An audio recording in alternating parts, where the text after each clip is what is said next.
यदि आप SSC, bank, railway, defence या राजस्थान भर्ती परीक्षा की तैयारी कर रहे हैं तो आज ही लहर क्लासेज को सब्सक्राइब कीजिए।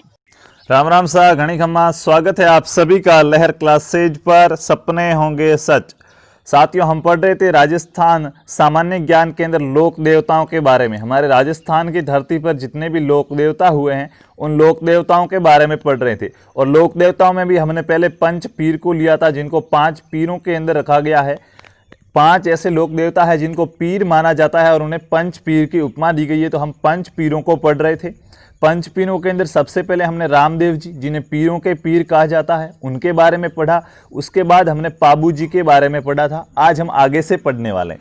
उससे पहले मैं थोड़ा सा कुछ कॉन्सेप्ट यहाँ पे बताना चाहूँगा जो मैं कल नहीं बता पाया था। हमारी 1 घंटे की क्लास पूरी हो चुकी थी। साथियों, केसर कालवी, केसर कालवी क्या है?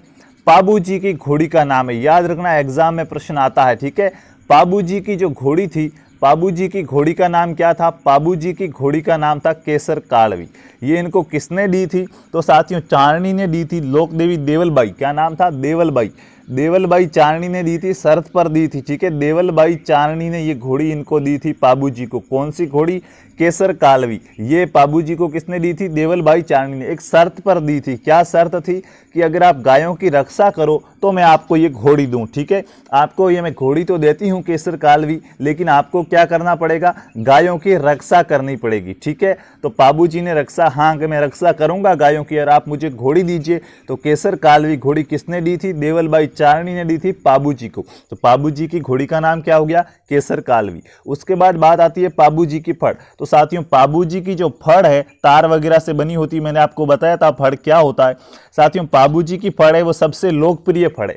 देखिए, लंबी या छोटी की बात नहीं करें, लोकप्रिय की बात करें। अगर सबसे लोकप्रिय फड़ पूछे लोक देवता की तो सबसे लोकप्रिय फड़ है वो पाबू जी की फड़ है। याद रखना, सबसे लोकप्रिय फड़ किस देवता की है? किस लोक देवता की है? तो सबसे लोकप्रिय फड़ है वो पाबू जी की है। याद रह जाएगा, सबसे लोकप्रिय फड़ किस लोक देवता की है? सबसे लोकप्रिय फड़ है वो पाबू जी की है। उसके बाद साथियों देखिएगा, पाबू जी की फड़ है ना, ये भील जाति के जो नायक भोपे होते हैं वो रावण हत्या के साथ बजाते हैं। देखिए, यहाँ पे 2 चीजें हैं।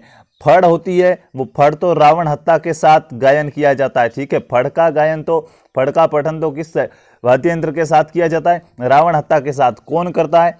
भील जाति के जो नायक भोपे होते हैं, भीलों के अंदर भोपे होते हैं नायक, ठीक है, उनके द्वारा किया जाता है।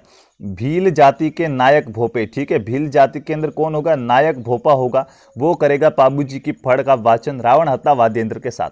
तो आपको आपने माठ वाद्य यंत्र बताया था, वो क्या था? साथियों, पाबू जी के जो पावड़े हैं, पाबू जी के पावड़े या पवाड़े कहा जाता है, ये माठ वाद्य यंत्र के साथ, ये माठ वाद्य यंत्र होता है। इस माठ वाद्य यंत्र के साथ रेबारी जाति के लोग गाते हैं, ठीक है। हाँ, ये रेबारी जाति के लोग गाते हैं माठ वाद्य यंत्र के साथ। ये चीज ध्यान रखना, यहाँ पे कंफ्यूजन मत होना, ठीक है। ये पाबू जी के बारे में बातें थी जो मैंने कल आपको नहीं बताई थी, आज बता रहा हूँ। देखिएगा, पाबू जी की घोड़ी क्या थी?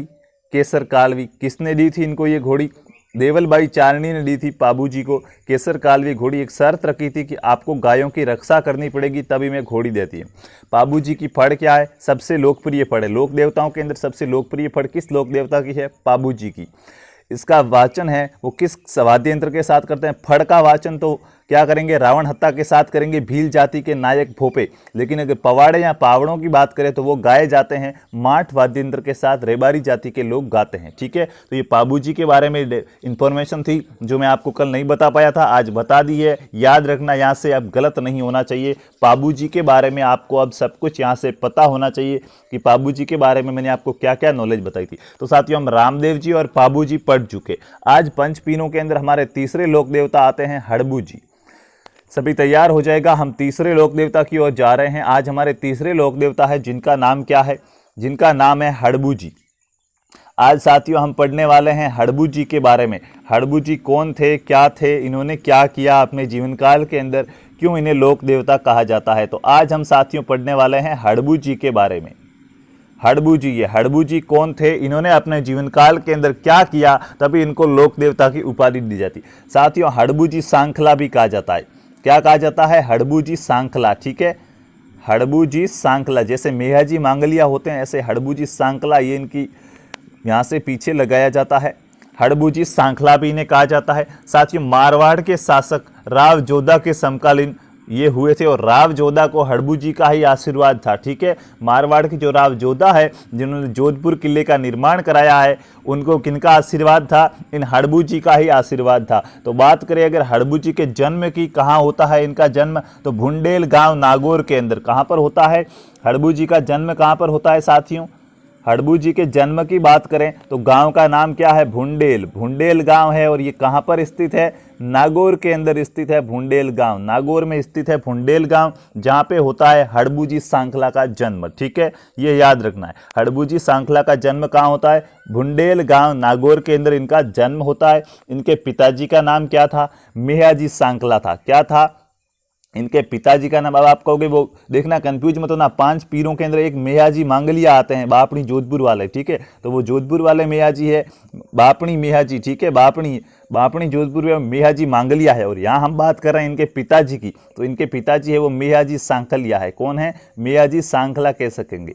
मेहाजी सांखला है इनके पिताजी थे। किसके? हड़बू जी के।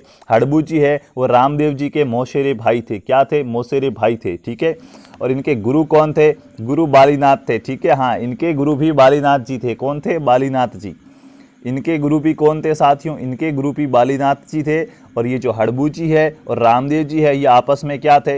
मौसेरे भाई थे। मौसी के लड़के थे एक दूसरे के। ठीक है, मौसेरे भाई थे। किसके? रामदेव जी के। ठीक है, ये रामदेव जी के मौसेरे भाई थे। इतनी डिटेल याद रह जाएगी। हड़बू जी के बारे में बेसिक इन्फॉर्मेशन आपको इतनी याद रह जाएगी या नहीं रह जाएगी? रह जाएगी। ठीक है, उसके बाद देखिएगा अब आगे क्या करना। इनका वाहन कौन सा है? हड़बू जी के वाहन के बारे में पूछा जाता है। हड़बू जी के वाहन के बारे में पूछा जाता है कि हड़बू जी का वाहन कौन सा है। तो साथियों ये अगर आपने लिख दिया है, स्क्रीनशॉट ले लिया है, तो मैं चलता हूं आगे और बात करते हैं हड़बू जी के वाहन की। हड़बू जी के बारे में पढ़ रहे हैं तो साथियों हड़बू जी का जो वाहन है वो वाहन क्या है? सियार है। हाँ, हड़बू जी का वाहन क्या है? हड़बू जी का वाहन है साथियों सियार। ठीक है, और हड़बू जी को सगुन शास्त्र होता है। हाँ, सुगुन शास्त्र होता है। जो सगुन शास्त्र के क्या कहा जाता है? ज्ञाता कहा जाता है कि सगुन शास्त्र के बारे में हड़बू जी को पूरा ज्ञान था, तो इन्हें सगुन शास्त्र के ज्ञाता भी कहा जाता है। सगुन शास्त्र के ज्ञाता किस लोक देवता को कहा जाता है? हड़बू जी को कहा जाता है। हाँ, हड़बू जी का वाहन क्या है? सियार है, वो हड़बू जी का वाहन है। साथियों इनका जन्म होता है भुंडेल नागौर के अंदर। पिताजी का नाम मेहाजी सांखलिया है, याद रह जाएगा। और मारवाड़ ये किसके समकालीन हुए? तो साथियों मारवाड़ के अंदर जो जोधपुर है, ठीक है, हाँ ये नागौर के थे, लेकिन जो जोधपुर है, जोधपुर के अंदर मारवाड़ शासक थे उस समय। कौन थे? राव जोधा। राव जोधा के समकालीन हुए हैं ऐसा माना जाता है। राव जोधा के समकालीन हुए हैं। राव जोधा के समकालीन हुए हड़बू जी। राव जोधा को जो किसका आशीर्वाद था? राव जोधा को हड़बू जी का ही आशीर्वाद था। ठीक है, राव जोधा को हड़बू जी का ही आशीर्वाद था। अब जोधपुर के अंदर इनका मुख्य पूजा स्थल है। कहाँ पर? जोधपुर के अंदर हड़बू जी का मुख्य पूजा स्थल है। अगर बात की जाए हड़बू जी के पूजा स्थल की कि कहाँ है हड़बू जी का पूजा स्थल, तो साथियों जोधपुर के अंदर ही हड़बू जी का पूजा स्थल है। क्या नाम है पूजा स्थल का? बेंगटी। क्या कहा गया है? बेंगटी जोधपुर के अंदर, जहाँ पे इन्होंने क्या ली थी? समाधि ली थी। समाधि या पूजा स्थल कहेंगे। बेंगटी जोधपुर के अंदर है साथियों। बेंगटी जोधपुर के अंदर है इनका पूजा स्थल। बेंगटी जोधपुर, ठीक है, बेंगटी जोधपुर के अंदर स्थित है हड़बू जी का पूजा स्थल। यहाँ फिर क्या कहेंगे? इन्होंने जहाँ पे समाधि ली थी। यहाँ पे क्या बना हुआ है? यहाँ पे साथियों एक मंदिर बना हुआ है। ये मान लिया मंदिर है। इस मंदिर के अंदर क्या इसकी विशेषता है? इसकी एक विशेषता तो ये है कि इसका जो पुजारी होगा वो सांखला जाति का ही होगा, वो भी सांखला ही होता है। ठीक है, दूसरा कोई पूजा नहीं करता है। तो हड़बू जी का पुजारी कौन होता है? सांखला होता है। ये चीज़ तो याद रह जाएगी। हड़बू जी का पुजारी कौन होगा? सांखला होगा। और इनकी समाधि है वो बेंगटी जोधपुर के अंदर है। और हड़बू जी के यहाँ बैलगाड़ी पड़े हैं। मंदिर के अंदर क्या है? मंदिर के अंदर हड़बू जी के पास साथियों बैलगाड़ी थी, तो मंदिर के अंदर हड़बू जी की बैलगाड़ी है। क्या है? हड़बू जी की बैलगाड़ी है। इस मंदिर के अंदर हड़बू जी की क्या है? बैलगाड़ी है। और इस बैलगाड़ी के अंदर क्या है? हाँ, पशु गाय के लिए चारा लाते थे। क्या? पंगु गायें थी जो, हाँ, हड़बू जी बैलगाड़ी रखते थे। और इस बैलगाड़ी से क्या करते थे साथियों? लोक देवता कहा गया है। तो मैंने कहा था यहाँ तो उन्होंने लोक कल्याण के लिए काम किया है, या फिर गायों की रक्षा की है, इसके लिए इन्हें लोक देवता कहा जाता है। देवताओं के अंदर मान लिया गया है। तो भाई हड़बू जी अब क्या करते थे? इन्हें लोक देवता क्यों मांगा गया? तो साथियों जो पंगु गाय थी, जो घूम फिर के चल नहीं सकती है, ठीक है, घास वगैरह नहीं खा सकती, तो हड़बू जी क्या करते थे? अपने पास एक बैलगाड़ी रखते थे। और जो भी पंगु गायें थी, जो खुद घूम फिर के घास नहीं खा सकती थी, उन पंगु गायों के लिए हड़बूजी क्या करते थे, चारा लाते थे। पंगु गायों के लिए हड़बूजी क्या करते थे, चारा लाते थे। हाँ, ये गायों की सेवा करते थे भाई।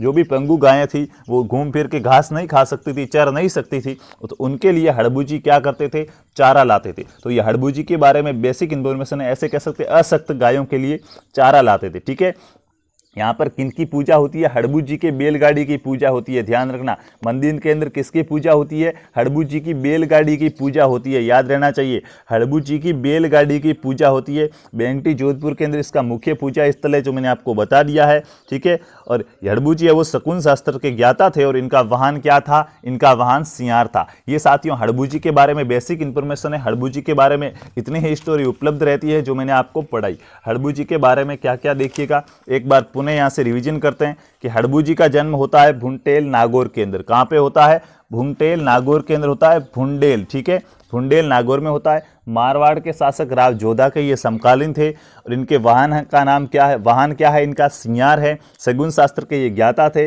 मुख्य पूजा स्थल है वो बेंगटी जोधपुर के अंदर है। यहाँ पे इनका एक मंदिर बना हुआ है। मंदिर के अंदर क्या है, हड़बू जी की बैलगाड़ी है जिसकी होती है पूजा। ये बैलगाड़ी है, इसकी पूजा होती है। पूजा कौन करता है, सांकला जाति के लोग करते हैं। और पंगु गायें थी, उनके लिए ये अपनी गाड़ी के अंदर क्या लाते थे, चारा लाते थे। तो साथियों ये थे हमारे लोक देवताओं के अंदर हड़बू जी, जिनके बारे में आज हमने पढ़ा है बहुत ही अच्छी से। अब भाई चौथे लोक देवता की बात करें तो दो अब लोक देवता, पंच पीरों के अंदर जो दो लोक देवता हमारे रह गए हैं वो रहे गोगा जी और मेया जी मांगलिया। तो अब हम बात करते हैं साथियों गोगा जी की, कि ये गोगा जी कौन थे और इन्होंने अपने जीवन काल के अंदर क्या किया कि इन्हें लोक देवता मानते हैं हम। तो साथियों चलिए अब शुरू करते हैं गोगा जी के बारे में। गोगा जी कौन थे, इनके बारे में हम पढ़ते हैं। ठीक है, तीन लोक देवता हमारे हो चुके हैं, रामदेव जी, पाबू जी और हड़बू जी।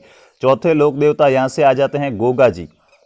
साथियों एक क्लास हमारी और हुई थी लोक देवता के बारे में, फर्स्ट क्लास। अगर आपने वो नहीं देखी और आप डायरेक्ट सेकंड क्लास में आ रहे हो तो मैं आपसे निवेदन करूंगा कि डिस्क्रिप्शन के अंदर आपको लिंक मिलेगा, वहां से आप पहले वो पहली क्लास भी देख लीजिएगा, ताकि आपको वो लोक देवता है दो वो भी कंप्लीट हो जाए। तो बात करते हैं गोगा जी की। तो साथियों गोगा जी को क्या कहा जाता है, सांपों के लोक देवता या नाग देवता भी कहा जाता है। इनका दूसरा नाम क्या है, सांपों के लोक देवता। ठीक है, सांपों के अंदर जो लोक देवता है, ठीक है, वो क्या है, कौन है, गोगा जी। सांपों के लोक देवता या फिर नाग देवता कहा जाता है।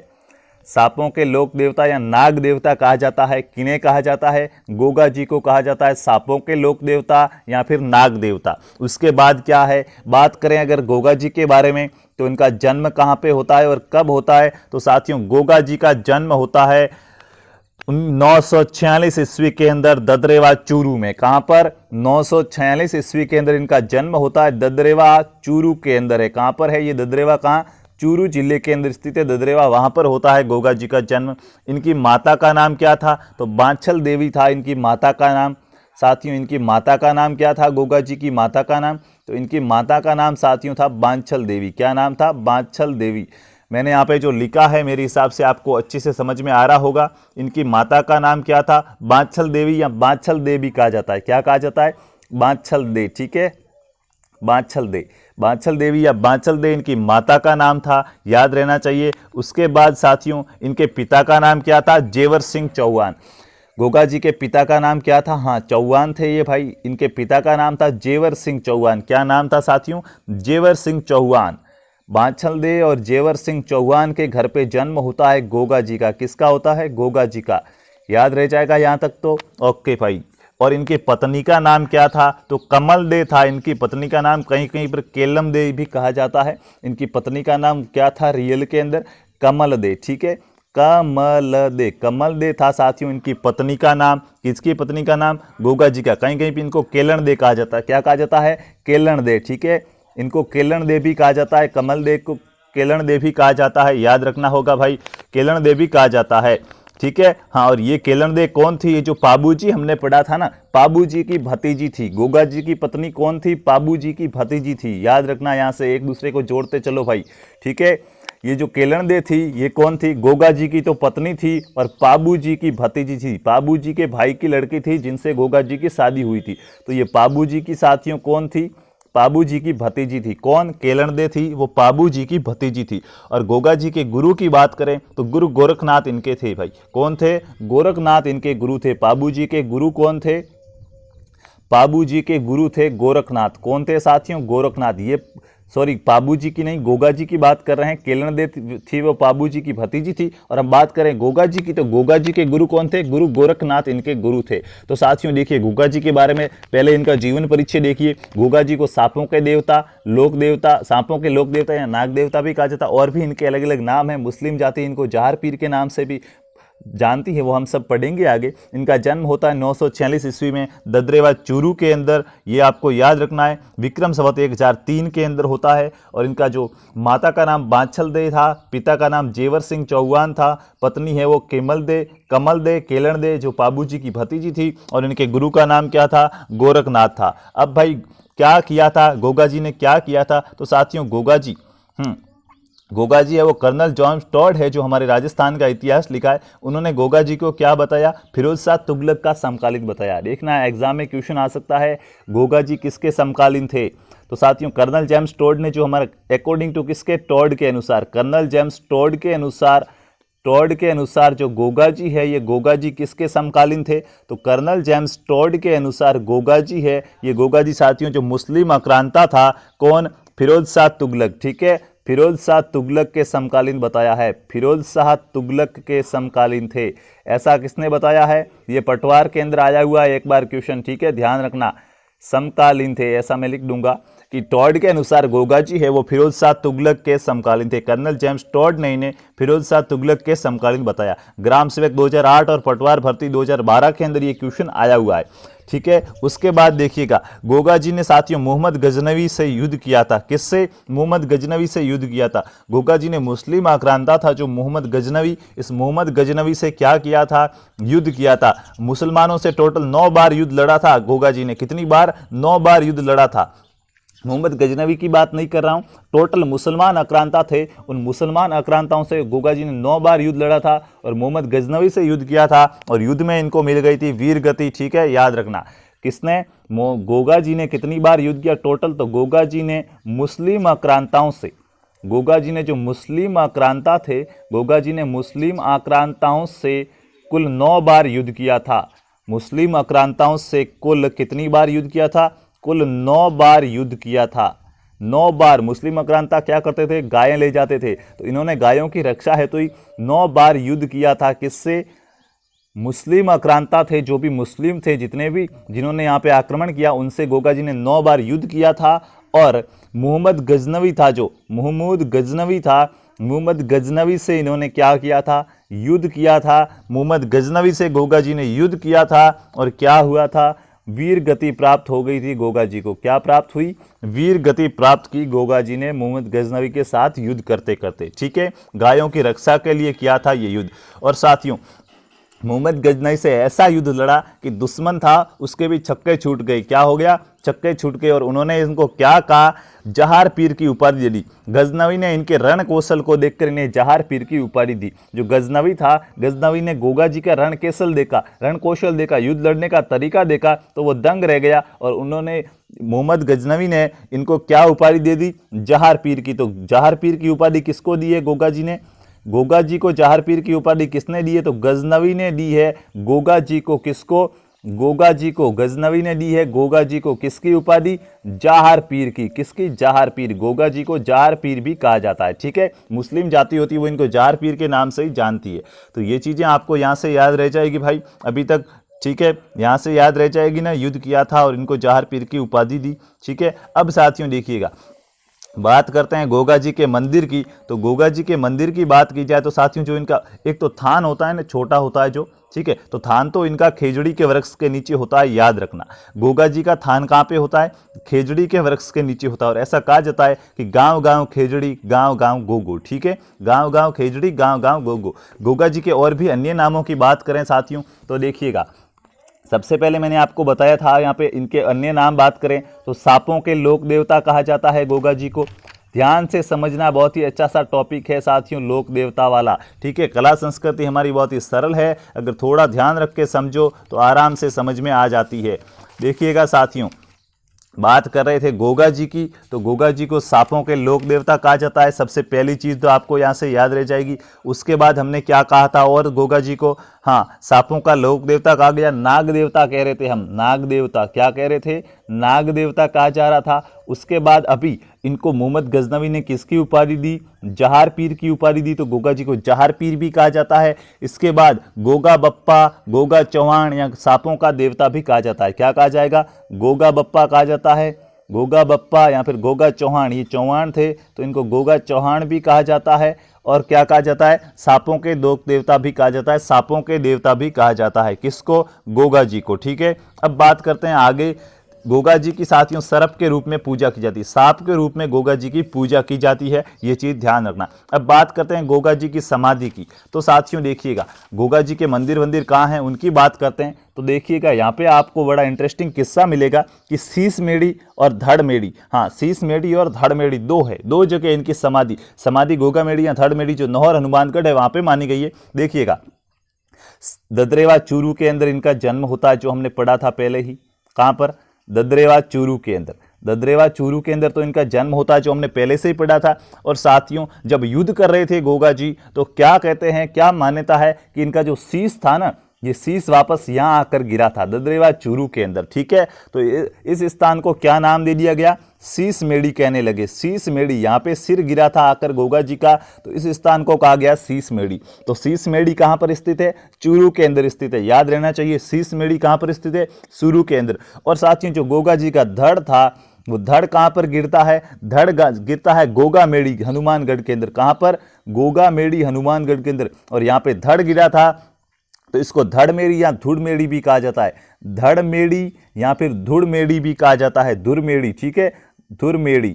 इसको यहाँ पे गोगा जी का धड़ गिरा था, धड़ गिरा था, तो धुर मेढ़ी या धड़ मेढ़ी भी कहा जाता है। और ये स्थान कहाँ पर है, जहाँ पे धड़ गिरा था ये, तो ये नौहर हनुमानगढ़ के अंदर स्थित है। कहाँ पर, नौहर हनुमानगढ़ के अंदर स्थित है ये स्थान।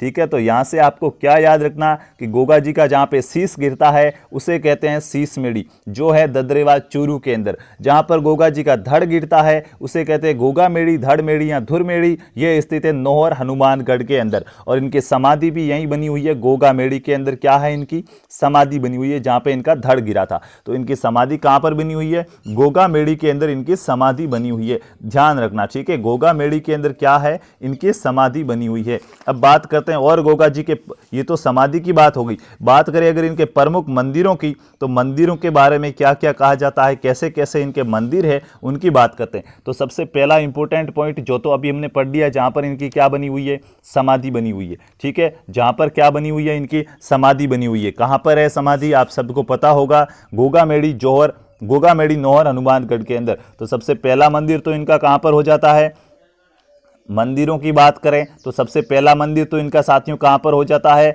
गोगा मेढ़ी के अंदर। मेरी बातें यहां से समझ में आ रही है ना, बहुत ही अच्छा सा कॉन्सेप्ट है, बस भाई समझने वाली बात नहीं है, स्टोरी है, समझते जाओ, आराम से समझ में आ जाएगी। गोगा मेढ़ी नौहर के अंदर स्थित है, गोगा मेढ़ी है वो नौहर हनुमानगढ़ के अंदर है, वहां पर बना हुआ है इनका प्रथम मंदिर, अच्छा मंदिर, बड़ा मंदिर। ठीक है, गोगा मेढ़ी हनुमानगढ़ के अंदर। उसके बाद देखिएगा अगला पॉइंट क्या है, इनका एक मकबरे नुमा मंदिर बना हुआ है। कैसा, मकबरे नुमा मंदिर होता है इनका, मकबरे नुमा मंदिर। सामान्यतः कैसा मंदिर होता है इनका, मकबरे नुमा मंदिर के बारे में बात की जाती है कि गोगा जी का जो मंदिर होता है वो मकबरे नुमा मंदिर है। तो गोगा मेढ़ी के अंदर भी इनका मकबरे नुमा मंदिर है, और जिसके दरवाजे पर बिस्मिल्लाह अंकित है। क्या अंकित है, बिस्मिल्लाह अंकित है। गोगा मेढ़ी के अंदर जो इनका मंदिर बना हुआ है, ये मंदिर कैसा है साथियों, ये मकबरे नुमा मंदिर है। कैसा मंदिर है, मकबरे नुमा मंदिर है। याद रह रहा है, याद रह रहा है या नहीं रह रहा है, यहाँ पे गोगा मेढ़ी के अंदर जो गोगा जी का मंदिर है वो मंदिर कैसा बना हुआ है, मंदिर की क्या विशेषता है, तो वो मकबरे नुमा मंदिर है। जिस प्रकार से मुस्लिमों में मकबरा होता है ना, उस मकबरे की आकृति में ये मंदिर बना हुआ है। और इस मंदिर का जो दरवाजा है, उस दरवाजे पर क्या लिखा हुआ है, बिस्मिल्लाह लिखा हुआ है साथियों। क्या लिखा हुआ है, बिस्मिल्लाह लिखा हुआ है, बिस्मिल्लाह लिखा हुआ है। दरवाजे पर क्या अंकित है, बिस्मिल्लाह लिखा हुआ है। ठीक है, मैं यहाँ पे लिख देता हूं, बिस्मिल्लाह लिखा हुआ है। बिस्मिल्लाह है गोगा जी के मंदिर के दरवाजे के ऊपर अंकित है। और मुस्लिम लोग क्या करते हैं, इनको जहार पीर के रूप में पूजते हैं। ये तो आपको यहाँ से पता चल गया। पहले मंदिर के बारे में बिस्मिल्लाह आकृति कहा जाता है, या फिर कहते हैं कि बिस्मिल्लाह के अंदर लिखा हुआ है। तो साथियों इसका निर्माण किसने कराया था, कैसा माना जाता है कि इस मकबरे नुमा मंदिर का निर्माण किसने कराया था, तो कुछ लोग मानते हैं कि इस मंदिर का निर्माण है वो फिरोज शाह तुगलक ने कराया था। फिरोज शाह तुगलक ने कराया था गोगा जी के इस मकबरे नुमा मंदिर का निर्माण। लेकिन अगर बात करें हिंदू शैली की, ये मुस्लिम शैली है भाई, मकबरे नुमा है तो मुस्लिम शैली हो जाएगी। बात करें अगर हिंदू शैली की, कि हिंदू शैली के अंदर गोगा जी का मंदिर का निर्माण किसने कराया, तो महाराजा गंगा सिंह थे। कौन थे? महाराजा गंगा सिंह हुए। महाराजा गंगा सिंह ने हिंदू शैली के अंदर गोगा जी के मंदिर का निर्माण कराया। तो फिरोज शाह तुगलक का माना जाता है कि जो मकबरे नुमा मंदिर बना हुआ है गोगा जी का गोगामेड़ी के अंदर, उसका निर्माण किसने कराया था? फिरोज शाह तुगलक ने कराया था, ऐसा माना जाता है। लेकिन हिंदू शैली की बात करें तो महाराजा गंगा सिंह ने इसका निर्माण कराया। अब गोगा जी के पुजारी के बारे में बहुत ही रोचक तथ्य है, यहाँ से आपको ध्यान रखना। गोगा जी का पुजारी कौन होता है, ये चीज ध्यान रखना। तो साथियों ध्यान रखना, गोगा जी का जो पुजारी होता है ना, बात कर रहे हैं गोगा जी की, ठीक है। पुजारी किसका? गोगा जी का। साथियों गोगा जी का जो मंदिर है वहां पर पुजारी कौन होता है? तो साथियों वहां पे पुजारी कौन होता है गोगा जी के मंदिर पर? साथियों यहाँ पे लिखिए, 1 महीना तो 1 माह, ठीक है। टोटल 12 माह होते हैं भाई एक साल के अंदर, तो 1 माह और 11 माह के अंदर हम बांट देंगे। 1 माह तो पुजारी रहता है यहाँ पे हिंदू। गोगा जी के महीने पर एक साल के अंदर 1 महीना पूजा हिंदू करेगा और 11 महीना पूजा कौन करेगा? मुस्लिम करेगा। ऐसी धारणा है, ऐसी वहां पे चलता है, ठीक है। हाँ, कौन ऐसे करते हैं, ठीक है। और हिंदू किस महीने पूजा करेगा 1 महीना? तो जो भाद्रपद का महीना होता है, भाद्रपद के महीने हिंदू पूजा करेगा। हिंदुओं में भी कौन करेगा? जो चौहान जाति के लोग हैं, जो चौहान हैं, वो करेंगे पूजा, ठीक है। और 11 महीने मुस्लिम पूजा करेगा, और मुस्लिम के अंदर जो कायम खजी वगैरह होते हैं वो करते हैं इनकी पूजा। कौन करते हैं? कायम खजी। तो आपको यहाँ से पूजा के बारे में याद रहना होगा, क्या रखना होगा कि गोगा जी का मंदिर है, गोगामेड़ी के अंदर मुकबरे नुमा मंदिर है, बिस्मिल्लाह की आकृति अंकित है। माना जाता है कि फिरोज शाह तुगलक द्वारा इनका निर्माण कराया था। इनके मंदिर के अंदर 1 महीना पूजा तो हिंदू करता है, भाद्रपद के महीने में चौहान करता है, ठीक है। और 11 माह पूजा करता है मुस्लिम कायम खजी। तो ये चीज़ें आपको यहाँ से याद रह जाएगी। तो बात करते हैं गोगा जी के मेले की, कि गोगा जी का मेला कब भरता है भाई। अब गोगामेड़ी के अंदर भरेगा तो गोगा जी का मेला कब भरेगा? तो साथियों गोगा जी का मेला भरता है भाद्रपद, जब हिंदू पूजा करता है भाद्रपद कृष्ण पक्ष की नवमी को। याद रखना, एग्जाम में प्रश्न आता है मेले और त्यौहार से, ठीक है। हाँ, तो गोगा जी का मेला कब भरता है? भाद्रपद कृष्ण पक्ष की नवमी को भरता है गोगा जी का मेला। मैं यहाँ से जितनी भी चीज़ें समझा रहा हूँ मेरे हिसाब से आपको समझ में आ रही होगी, समझ में नहीं आ रही है, ये बहुत ही बेसिक चीज़ें साथियों। अगर आपने पहली बार पढ़ रहे हो ना तो हो सकता है थोड़ी सी समझ में नहीं आए, और बहुत सी नई नई चीज़ें भी यहाँ से आपको देखने को मिल रही होगी। तो आप आराम से ध्यान से एकदम, हाँ, मन को स्थिर रख के समझिएगा, आपको आराम से समझ में आ जाएगी। अब बात करते हैं, ये तो गोगा जी के मंदिर की बात की कि गोगामेड़ी के अंदर स्थित है, ठीक है। हनुमानगढ़ के अंदर इनका मंदिर है। आपसे पूछा जाए गोगा जी का मंदिर कहाँ स्थित है तो आप क्या बताएंगे? गोगामेड़ी हनुमानगढ़ के अंदर इनका मंदिर है। इनके शीशमेड़ी ददरेवाद चूरू के अंदर है, और जो धड़मेड़ी गोगामेड़ी है वो हनुमानगढ़ के अंदर है। अब साथियों देखिए, एक और प्रश्न आता है एग्जाम के अंदर, वो क्या आता है? गोगा जी की ओल्डी कहाँ पर स्थित है, बताओ भाई। हाँ, मारवाड़ी में हम कहते हैं ना ओल्डी है, यानी कि छोटा सा एक कमरा होता है, रूम होता है, जिसको हम ओल्डी बोलते हैं। तो ये गोगा जी की ओल्डी है, ये इतिहास में प्रसिद्ध ओल्डी है, ठीक है। हाँ, गोगा जी की ओल्डी है, ये इतिहास की प्रसिद्ध ओल्डी है। तो ये ओल्डी कहाँ पर स्थित है, बताओ भाई। गोगा जी की ओल्डी कहाँ पर स्थित है? मैंने 1-2 दिन पहले जब भी राजस्थान जीके की एक क्विज कराई थी तो मेरे हिसाब से वहां पर भी क्वेश्चन दिया था कि गोगा जी की ओल्डी कहाँ पर स्थित है। एग्जाम के अंदर सारे क्वेश्चन आए हुए हैं जो मैं यहाँ से आपको करा रहा हूँ। जो भी मैं आपके यहाँ चीजें सारी बताता हूँ ना किसी एग्जाम के अंदर पूछा गया। ये गोगा जी की ओल्डी वाला भी पूछा गया है, ठीक है। गोगा जी की ओल्डी कहाँ पर स्थित है, ये एग्जाम के अंदर क्वेश्चन आया हुआ है, ध्यान रखना साथियों। एग्जाम में क्वेश्चन आया हुआ है, तो बताओ भाई गोगा जी की ओल्डी कहाँ पर स्थित है। पुलिस 2013 के अंदर ये क्वेश्चन आया था, ठीक है। पुलिस 2013 के अंदर बिल्कुल सांचौर जालोर के अंदर स्थित है। कहाँ पर? सांचौर के अंदर स्थित है। जो राजस्थान का पंजाब है, सांचौर जालोर के अंदर स्थित है। जिला जालोर है, सांचौर एक तहसील है, तो सांचौर के अंदर स्थित है। और सांचौर में भी किलेरियों की ढाणी बताया जाता है। कहाँ पर? किलेरियों की ढाणी सांचौर, किलेरियों की ढाणी सांचौर के अंदर स्थित है गोगा जी की ओरडी, ठीक है। हाँ भाई मैंने देखी हुई है ये तो, ठीक है। हाँ, किलेरियों की ढाणी सांचौर जालोर के अंदर स्थित है गोगा जी की ओरडी, ठीक है। पास में एक स्कूल भी है मेरे हिसाब से, आदर्श नाम करके है कुछ, ठीक है। तो ये हो गई गोगा जी की ओरडी के बारे में आपको जानकारी। ये क्वेश्चन इंपॉर्टेंट है, ध्यान रखना। पुलिस 2013 के अंदर ये क्वेश्चन पूछा गया है जो आपके लिए अति इंपॉर्टेंट है। गोगा जी की ओरडी कहाँ पर स्थित है, तो किलेरियों की ढाणी याद रखिएगा। सांचौर जालोर किलेरियों की ढाणी याद नहीं रहता तो सांचौर तो याद रख सकते हो कि सांचौर के अंदर स्थित है किलेरियों की ढाणी के अंदर गोगा जी की ओरडी। अब बात करते हैं गोगा जी की ओरडी की, तो हो गई, मंदिर की हो गई, ओरडी की हो गई। अब क्या होता है, अब थान होता है। थान छोटा होता है, उसके बाद ओरडी थोड़ी बड़ी होती है और मंदिर है वो उससे भी बड़ा होता है। तो हमने मंदिर की बात की, ओरडी की बात की, अब थान की बात करते हैं कि इनका थान कहाँ पर बना हुआ है। तो साथियों देखिएगा, गोगा जी का थान आप कहीं पे भी बना सकते हो। शर्त क्या है, इनका थान खेजड़ी के वृक्ष के नीचे बनता है। ठीक है, जो खेजड़ी का वृक्ष होता है उस खेजड़ी वृक्ष के नीचे क्या बनता है, गोगा जी का थान बनता है। ठीक है, ये यहाँ की मान्यता है कि जो गोगा जी का थान होगा वो कहाँ पर बनेगा, खेजड़ी के वृक्ष के नीचे बनता है। सांपों के देवता गोगा जी का थान कहाँ पर बनता है, खेजड़ी के वृक्ष के नीचे बनता है। अब साथियों इसके बारे में क्या कहा जाता है कि खेजड़ी तो गांव गांव होती है, तो कहा गया कि गांव गांव खेजड़ी, क्या कहा गया, गांव गांव खेजड़ी और गांव गांव गोगो। ठीक है, ऐसा कहा जाता है कि गांव गांव खेजड़ी है तो गांव गांव क्या है, गोगो, यानी कि जहाँ जहाँ पे खेजड़ी है वहाँ वहाँ पे क्या है, गोगा जी है, ऐसा कहा जाता है। ठीक है, तो ये आपको याद रखना है। उसके बाद जिस प्रकार हमने केसर काड़वी की बात की थी, पाबू जी की घोड़ी की, उसी प्रकार अगर बात की जाए गोगा जी की घोड़ी की, तो बताइएगा भाई गोगा जी की घोड़ी कैसी थी, गोगा जी की घोड़ी का अगर कोई नाम था तो नाम बताओ, या फिर घोड़ी कैसी थी। तो साथियों देखिए, इनकी घोड़ी थी नीली घोड़ी। ठीक है, कैसी घोड़ी थी, नीली घोड़ी थी। गोगा जी की घोड़ी कैसी थी, नीली घोड़ी थी। और कुछ इतिहासकार इनको क्या, इनकी घोड़ी को नाम अपडेट किए क्या, मैंने आपको पहले बताया कि गोगा जी को गोगा बप्पा भी कहा जाता है, तो वो राइट है, गोगा जी को गोगा बप्पा भी कहा जाता है।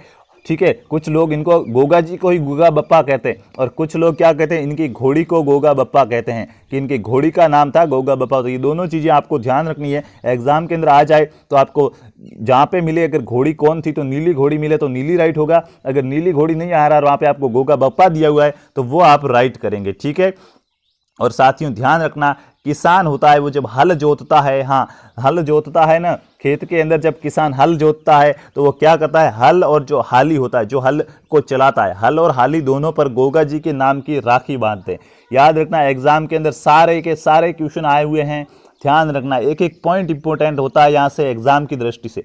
तो साथियों किसान होता है, वो किसान क्या करता है, किसान हल जोतते समय, किसान हल जोतते समय जो हल होता है किसान का, हल और हाली, हल और जो हल को चलाने वाला हाली होता है, हल और हाली दोनों पर क्या बांधता है, हल और हाली दोनों पर गोगा जी के नाम का धागा बांधता है कि भाई अब गोगा जी के भरोसे है यहाँ पे। ठीक है, गोगा जी के नाम की राखी बांधता है, हल और हाली दोनों पर गोगा जी के नाम की राखी बांधता है। याद रह जाएगा, गोगा जी के नाम की क्या करता है, गोगा जी के नाम की राखी बांधता है। कौन, किसान हल जोतते समय गोगा जी के नाम की राखी बांधते हैं, हल और हाली दोनों पर। तो ये चीज़ आपको यहाँ से याद रहनी चाहिए गोगा जी के बारे में। गोगा जी के बारे में हमने बहुत सी डिटेल पढ़ी है, मेरे हिसाब से आपको याद हो गई होगी काफ़ी। गोगा जी के मेला वेला कब लगता है, भाद्रपद कृष्ण नवमी को। ठीक है, याद रहना चाहिए। इनकी शीश मेड़ी है जहाँ पे भी पूजा होती है, तो जदरेवा चूरू के अंदर जो मुख्य पूजा स्थल है वो धुरमेड़ी या गोगा मेड़ी हनुमानगढ़ के अंदर है, ओल्डी सांचौर के अंदर है।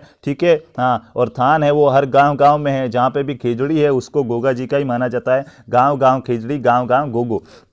और एग्जाम के अंदर क्वेश्चन आया था कि गोगा जी का थान है वो किस वृक्ष के नीचे होता है, गोगा जी का थान किस वृक्ष के नीचे होता है, तो आपको पता रहना चाहिए कि गोगा जी का थान है वो खेजड़ी वृक्ष के नीचे होता है। फिर गलत नहीं होना चाहिए। ठीक है, फिर गलत नहीं होना चाहिए, गोगा जी का थान है वो खेजड़ी वृक्ष के नीचे रहता है। कुछ कहेंगे कि सर सांपों के देवता आप गोगा जी को बता रहे हो, सांपों के देवता तो तेजा जी को भी कहा जाता है।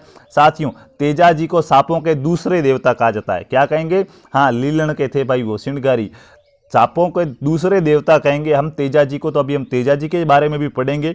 फिलहाल हमने गोगा जी के बारे में पढ़ा। अगर कोई इन्फॉर्मेशन छूट गई है, साथियों गोगा जी थे वो गायों की रक्षा अपने जो मौसेरे भाई थे ना, अर्जन और सज्जन के साथ लड़ रहे थे। किसके साथ लड़ रहे थे, याद रखना, गोगा जी अकेले शहीद नहीं हुए थे। गोगा जी क्या कर रहे थे, गोगा जी अकेले युद्ध नहीं लड़ रहे थे गायों की रक्षा हेतु। गोगा जी है वो गायों की रक्षा हेतु किन किन के साथ युद्ध लड़ रहे थे, इनके मौसेरे भाई थे अर्जन और सर्जन। ठीक है, हाई लेवल के एग्जाम में आता है, सेकंड ग्रेड 2010 में क्वेश्चन आया था, आपके आने के चांसेस नहीं है, पर याद रखना आ जाए भाई। राजस्थान जी के ये इनके मौसेरे भाई थे अर्जन और सर्जन, इनके साथ लड़ रहे थे गोगा जी। ठीक है, और जो किसान होता है वो गोगा राखड़ी बांधता है, जो धागा बांधता है ना राखड़ी, उसको क्या कहते हैं, गोगा राखड़ी कहा जाता है। जो हड़ोतरा होता है ना, बरसात होती है फिर हल वल चलाते हैं और बोते हैं, तो उस समय ये करते हैं।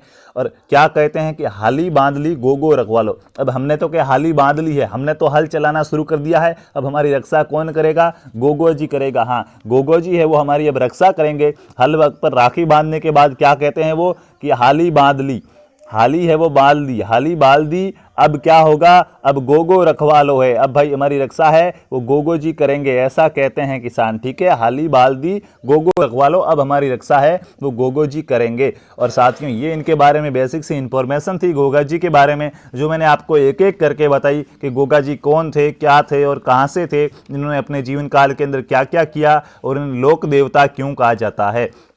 तो साथियों ये तो बात थी गोगा जी की। अब एक हमारे क्या रह गए हैं, पंच पीर पढ़ रहे हैं, तो पांचवें पीर कौन से थे, मेहाजी मांगलिया थे या नहीं थे भाई, हाँ मेहाजी मांगलिया थे पांचवें पीर। ठीक है, तो मेहाजी मांगलिया ने क्या किया था उनके बारे में हम पढ़ लेते हैं, उसके बाद हम जो पंच पीर थे वो तो हमारे खत्म हो जाते हैं, उनको हमने अच्छे से पढ़ लिया है, तो फिर और भी जो लोक देवता है जो हमारे लिए इंपॉर्टेंट है उनको हम पढ़ेंगे। तो साथियों मेहाजी मांगलिया के बारे में पढ़ते हैं, पांचवें लोक देवता, आप हेडिंग लगा दीजिएगा, हेडिंग लगा दीजिएगा, हम पांचवें लोक देवता के बारे में पढ़ रहे हैं।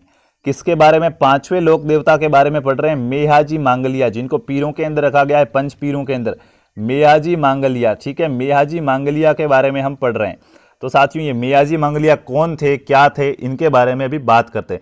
तो मेहाजी मांगलिया है जो मांगलिया जाति है, इनके बारे में ज़्यादा इन्फॉर्मेशन साथियों उपलब्ध नहीं है, तो जो उपलब्ध है वो मैं आपको बताऊंगा कि जातियों जो मांगलिया जाति के राजपूत होते हैं मेरे हिसाब से, तो मांगलिया जाति के इष्ट देव है मेहाजी, क्या है, राजस्थान के 5 पीरों में शामिल है, ये तो आपको पता है। और ये जो मांगलिया राजपूत है, मांगलिया राजपूतों के इष्ट देव है, क्या है, जो मांगलिया जाति है, मांगलिया जाति के इष्ट देव है, मांगलिया जाति राजपूतों के अंदर मानी जाती है, तो मांगलिया जाति के इष्ट देव है।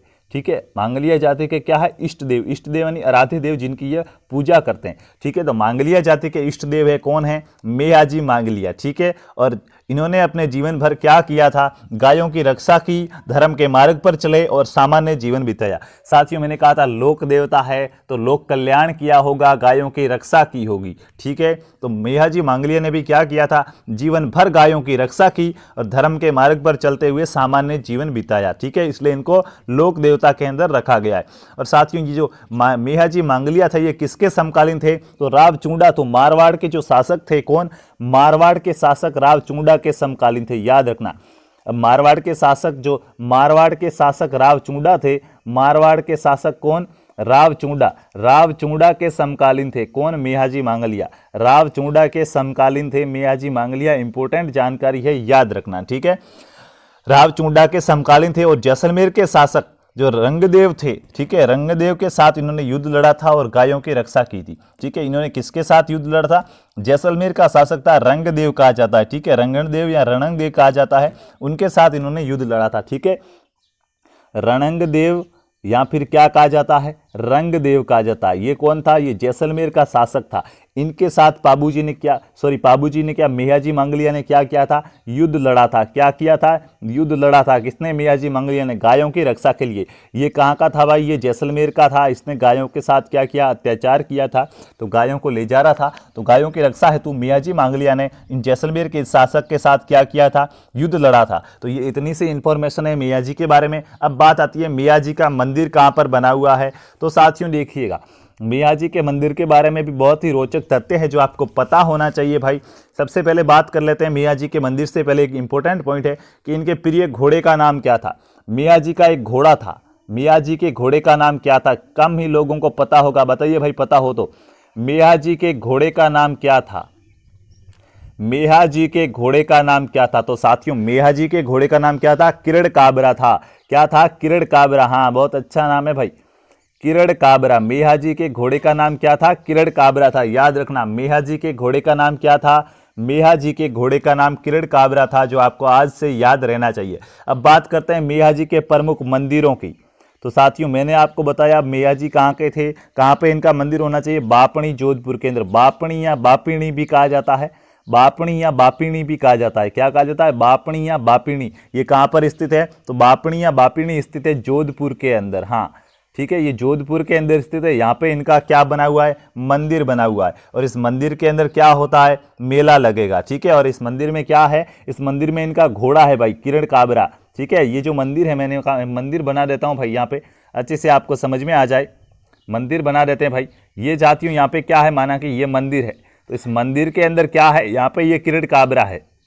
मंदिर के अंदर क्या है, किरण काबरा इनका घोड़ा है। ठीक है, इनका क्या है, घोड़ा है। बापणी जोधपुर में इनका मंदिर बना हुआ है और घोड़े पर बैठे हैं, किरण काबरा के ऊपर बैठे हैं मेहा जी, ये चीज याद रखना। उसके बाद मेले की बात करें कि बापणी जोधपुर के अंदर इनका मंदिर है, तो इनका मेला कब लगता है, तो साथियों मेहा जी की अष्टमी कहा जाता है, मेहा जी की अष्टमी, ठीक है। इनका जन्म हुआ था इसी दिन, कब, भाद्रपद कृष्ण अष्टमी को, याद रखना, हाँ भाद्रपद कृष्ण अष्टमी को, ठीक है। भाद्रपद कृष्ण पक्ष की अष्टमी, भाद्रपद कृष्ण पक्ष की अष्टमी को क्या हुआ था, इनको जन्म हुआ था मेहा जी का, तो उसी दिन इनका क्या लगता है, मेला लगता है। कहाँ पर, बापणी जोधपुर के अंदर लगता है, जिसको भाद्रपद कृष्ण अष्टमी को मेहा जी की अष्टमी भी कहा जाता है। क्या कहा जाता है, मेहा जी की अष्टमी। इस दिन इनका मेला लगता है, तो क्या कह दिया गया, ये मेहा जी की अष्टमी है। कौन सी अष्टमी, भाद्रपद कृष्ण अष्टमी को मेहा जी की अष्टमी भी कहा जाता है। इतनी सब चीजें तो आपको पता होगी, लेकिन अब यहां से एक और चीज निकल के आती है जो आपको पता होनी चाहिए, ठीक है, जो आपको पता होनी चाहिए कि साथियों जो मेहा जी है ना, मेहा जी मांगलिया है, मेहा जी मांगलिया का पुजारी कौन होगा, बताओ भाई। मेहा जी मांगलिया है, इनके जो मंदिर है, इस मंदिर पर कौन होता है, पुजारी। मंदिर पे साथियों पुजारी है, वो पुजारी कौन होता है, उसके बारे में कितनों को पता है, बताओ। साथियों इस मंदिर का जो भी पुजारी हो, भले कोई हो, पूजा कोई भी करता है, लेकिन इसकी एक शर्त है, क्या है कि यहाँ पे जो भी पुजारी होता है, उस पुजारी के वंश में वर्दी नहीं होती है। वंश में क्या नहीं होती है, वर्दी नहीं होती है। हाँ, मेहा जी मांगलिया के जो भी पुजारी होता है मंदिर पर, उस पुजारी के क्या विशेषता होती है, हाँ, जो भी पूजा करेगा उसके वंश में वर्दी नहीं होगी। ये मेहा जी के मंदिर का ये सिद्धांत है भाई, याद रखना। क्वेश्चन आ सकता है एग्जाम के अंदर, किस लोक देवता की पूजा करने पर उसके वंश में वर्दी नहीं होती है, पुजारी के वंश में वर्दी नहीं होती है। तो जो मेहा जी मांगलिया है, मेहा जी मांगलिया के मंदिर के अंदर पूजा करता है जो पुजारी, उस पुजारी के वंश में वर्दी नहीं होती है। उसको क्या करना पड़ता है, पुत्र या पुत्री क्या लेना पड़ता है, गोद लेना पड़ता है। तो ये चीज़ यहाँ से याद रखना, इंपॉर्टेंट पॉइंट है कि मेहा जी मांगलिया के मंदिर का जो पुजारी होता है उसके वंश के अंदर क्या नहीं होती है, वर्दी नहीं होती है। तो साथियों ये थे हमारे पंच पीर। पंच पीरों को पढ़ा है आज हमने, क्या पढ़ा है, पंच पीरों को। जो भी पंच पीर है, अभी लोक देवता है और 2-3 इंपॉर्टेंट लोक देवता है जिन्हें हमें पढ़ना चाहिए। तो एक बार वापस आइए मेरे साथ, पंच पीर कौन कौन से थे, पंच पीर कौन कौन से थे। तो सबसे पहले हमने क्या पढ़ा, रामदेव जी को पढ़ा कि पंच पीरों के अंदर सबसे पहला नंबर किसका भाई, रामदेव का, जिन्हें पीरों के पीर भी कहा जाता है। उसके बाद हमने किनको पढ़ा साथियों, उसके बाद हमने पढ़ा था पाबू जी को। किसको पढ़ा, पाबू जी को पढ़ा। और इन दोनों को हमने लास्ट वाली क्लास में पढ़ा था, कल वाली क्लास के अंदर। तो वो वीडियो आपने नहीं देखा है तो वो क्लास जरूर देख लेना। और उसके बाद तीसरे नंबर पे आज हमने किनको पढ़ा है, हड़बू जी को पढ़ा। हड़बू जी के बाद किनको पढ़ा, गोगा जी को पढ़ा भाई। किनको पढ़ा, गोगा जी को पढ़ा। और गोगा जी के बाद किसको पढ़ा, गोगा जी के बाद पढ़ा है मेहा जी मांगलिया को, ठीक है, मेहा जी को पढ़ा, मेहा जी मांगलिया हो जाएंगे। ये चीज आप याद रखना, यहाँ से क्या हो जाएंगे, मेहा जी मांगलिया हो जाएंगे। इन पांचों को हमने आज पढ़ा है। और याद रखना साथियों, गोगा जी के एक पुत्र हुए केसरिया कुंवर। क्या है, केसरिया कुंवर, जो भी भोपा सर्पदंश का इलाज करता है, इनका नाम क्या था, केसरिया कुंवर था। इनका जो भोपा होता है ना केसरिया कुंवर का, वो सर्पदंश का इलाज करता है। और ददरेवा चूरू के अंदर इनका प्रमुख स्थान है। तो जो केसरिया कुंवर थे वो किनके पुत्र थे, केसरिया कुंवर है वो गुंगा जी के पुत्र थे, गोगा जी के ही पुत्र थे केसरिया कुंवर, याद रखना, ठीक है। उन्हें भी लोक देवता माना जाता है, केसरिया कुंवर को भी। तो साथियों ये थे पंच लोक देवता, जिनको पंच पीर कहा जाता है। ये 5 लोक देवता है। इन 5 लोक देवताओं को क्या कहा जाता है, पंच पीर कहा जाता है। अब इनको याद कैसे रखोगे, तेजा जी इसके अंदर शामिल नहीं है। गड़बड़ आपके वहां हो जाती है कि आप तेजा जी को भी इनके अंदर बता देते हो। तेजा जी इनके अंदर शामिल नहीं है, तेजा जी है वो इनके अंदर शामिल नहीं है। तो इनको कैसे याद रखो, कोई भी एक ट्रिक बना दो। कैसे ट्रिक बना दो, गोपा राम ह, ठीक है, गो से बन गया गोगा जी, पा से बन गया पाबू जी, गोपा। हाँ, मारवाड़ी में हमारा नाम भी होता है ना किसी का, गोपा राम, तो गोपा गोपा करते हैं, याद रह जाएगा भाई, ठीक है, गोपा। उसके बाद राम, तो ये गोपा राम तो हो गया ना, गोपा, गोगा जी, पाबू जी, राम, रामदेव जी। उसके बाद मेहा, मे हड़बू जी, ह और मे, ठीक है, गोपा राम हमें, ठीक है, ऐसे आप याद रख लो। या फिर गोपा हमें, ऐसे कुछ भी करके, या फिर ऐसे भी कर सकते हो, गोपा मेर हमें, गोपा मेरम, ठीक है, जो आपको अच्छा लगे। जिस देखिएगा ट्रिक क्या होते हैं, ट्रिक अपने खुद के होंगे तो ज़्यादा अच्छे लेंगे, ज़्यादा समय तक याद रहेंगे, ज़्यादा टाइम तक याद रहेंगे। क्यों? क्योंकि वो आपने खुद ने बनाए। लेकिन दूसरों के ट्रिक होंगे तो आपको रटना पड़ेगा, नहीं तो आपको क्या पता कि कैसे याद करना है। तो जो आपको सबसे शॉर्ट लगे, जिस तरीके से आप इनको पांचों को याद कर पाओ, उस तरीके से आप इनको याद कर दीजिएगा। तो साथियों, ये तो थे हमारे पंच पीर जिनको हमने पढ़ा। अब बात आती है तेजा जी की। जी हाँ, धौलिया जाट, खरनाल, नागौर वाला भाई, ठीक है। तो अब बात करते हैं हम तेजा जी की। लोक देवताओं के अंदर पंच पीरों को हमने पढ़ लिया है। अब और भी इंपॉर्टेंट लोक देवता है जहां से एग्जाम के अंदर प्रश्न पूछ लिया जाता है। तो अब हम आगे किसकी बात करेंगे? हाँ, आज की हमारी क्लास थोड़ी सी लंबी रहेगी तो भी कोई बात नहीं, लोक देवता खत्म करके जाने का ही विचार है, ठीक है। हाँ, कोशिश तो पूरी रहेगी लोक देवता खत्म करके जाएं, लोक देवता पढ़ के जाए, तो फिर हम अगले टॉपिक से लोक देवियाँ पढ़ें, तो फिर लोक देवता और लोक देवियों का एक दिन टेस्ट ले लेते पूरों को, कितनों को समझ में आ गया भाई, ठीक है। तो अब हम बात करेंगे तेजा जी की। किसकी बात करेंगे? तेजा जी की। हाँ, तेजा जी की बात करेंगे। ये तेजा जी को क्या कहा जाता है? इनका दूसरा नाम है धौलिया जाट। क्या कहते हैं? धौलिया जाट कहते हैं। तेजा जी को धौलिया जाट भी कहा जाता है। अब बात करते हैं साथियों इनके जन्म की। तो तेजा जी का जन्म कहाँ पर होता है? हाँ, सबने ये तो किस्सा पढ़ा होगा कि तेजा जी का जन्म कहाँ होता है। तो साथियों 1073 ईस्वी माना जाता है। 1073 ईस्वी के अंदर माना जाता है, खरनाल नागौर के अंदर। खरनाल कहाँ पर स्थित है? खरनाल स्थित है नागौर के अंदर। खरनाल नागौर के अंदर तेजा जी का जन्म माना जाता है 1073 ईस्वी के अंदर।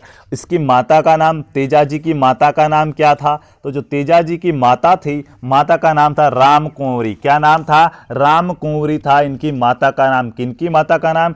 तेजा जी की माता का नाम। तो मैं यहाँ पे लिख देता हूँ राम कुंवरी।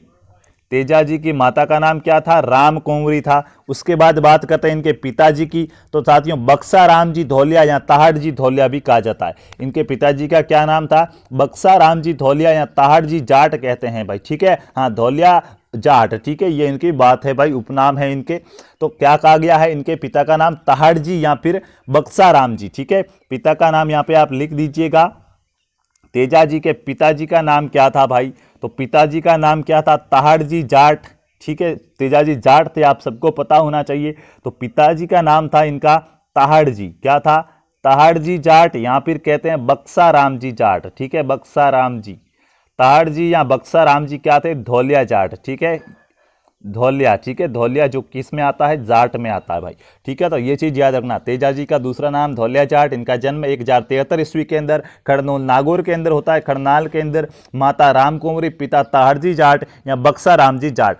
बात करें तेजा जी की पत्नी का नाम क्या था? तेजा जी की पत्नी का नाम क्या था? तो साथियों तेजा जी की पत्नी का नाम था पेमल। और ये पेमल किसी के बचपन का नाम था। हाँ, ये धरती किसकी भक्ति में तपी हुई है? उनके बचपन का नाम था पेमल। बताओ भाई, एक दिन क्वेश्चन भी दिया था, पेमल और किसी के बचपन का नाम भी था। किसके बचपन का नाम था? जोड़ते चलो, यहां से पढ़ते चलो। किसके बचपन का नाम था पेमल? बताइएगा मेरे को। पेमल है वो किसके बचपन का नाम था? हाँ, मीराबाई के बचपन का नाम था पेमल, बिल्कुल। आ धरती भूमि में तपियोड़ी मीरारी, ठीक है। तो मीराबाई के बचपन का नाम क्या था? मीराबाई के बचपन का नाम था साथियों पेमल। क्या नाम था? पेमल नाम था मीराबाई के बचपन का नाम। और जो तेजा जी की, हाँ, तेजा जी की जो पत्नी थी, उन पत्नी का नाम भी क्या था? पेमल था, तेजा जी की पत्नी की नाम भी। और इनकी बहनें थी जिनको क्या कहा गया? राजत या फिर क्या नाम है इनका? भोंगरी या भोंटरी, ऐसा कुछ नाम है, भोंटरी या फिर भोंगरी, ऐसा नाम मिलता है इतिहास के अंदर तेजा जी की बहनों का कि ये इनकी बहनें थी। तो ये तो तेजा जी के बारे में बेसिक सी इंफॉर्मेशन थी जो आपको याद हो गई। देखिए एक बार पुनः देखिएगा, तेजा जी जिनको धौलिया जाट कहा जाता, और भी इनके उपनाम है, मैं अभी आपको बताऊंगा। इनका जन्म 1073 ईस्वी के अंदर खरनाल नागौर में होता है। माता राम कुंवरी, पिता ताहड़ जी या बक्सा राम जी धौलिया जाट, पत्नी पेमल, ठीक है, पेमल इनकी पत्नी का नाम था। और बहनें थी इसकी रजत या भोंगरी, इनकी बहनों का नाम था। तो ये तो था तेजा जी के बारे में बेसिक सी इंफॉर्मेशन, आपने लिख दी होगी मेरे साथ साथ। अब बात करते हैं क्या? तेजा जी के उपनाम की। किसके? तेजा जी के बहुत सारे नाम हैं, उपनामों से इनको जाना जाता है। तो अब बात करते हैं तेजा जी के उपनामों की कि तेजा जी के कौन कौन से उपनाम हैं। उन उपनामों को हम एक एक करके पढ़ते हैं। तो साथियों देखिएगा, तेजा जी के उपनामों की बात की जाए तो इनको काला व बाला के लोक देवता कहते हैं। एग्जाम के अंदर क्वेश्चन आए हुए और वेरी इंपॉर्टेंट है। काला व बाला के लोक देवता किसे कहा जाता है? काला व बाला के क्या कहते हैं? काला व बाला के लोक देवता, जो काले और बाले हैं उनके लोक देवता कहा गया है तेजा जी को, ठीक है। उसके बाद कृषि उपकारक लोक देवता, क्या कहते हैं, जो कृषि है कृषि उपकारक लोक देवता कहा जाता है, कृषि उपकारक लोक देवता। अब यहाँ पे कुछ लोग क्या होते हैं, कंफ्यूजन हो जाते हैं। हाँ, मैंने आपको स्टोरी के अंदर 2 दिन पहले मेरा वीडियो लॉन्च हुआ है, 1 दिन ही पहले, मेरे हिसाब से कल नाइट में ही हुआ है, पूछूंगा मैं कब किया है भाई उन्होंने।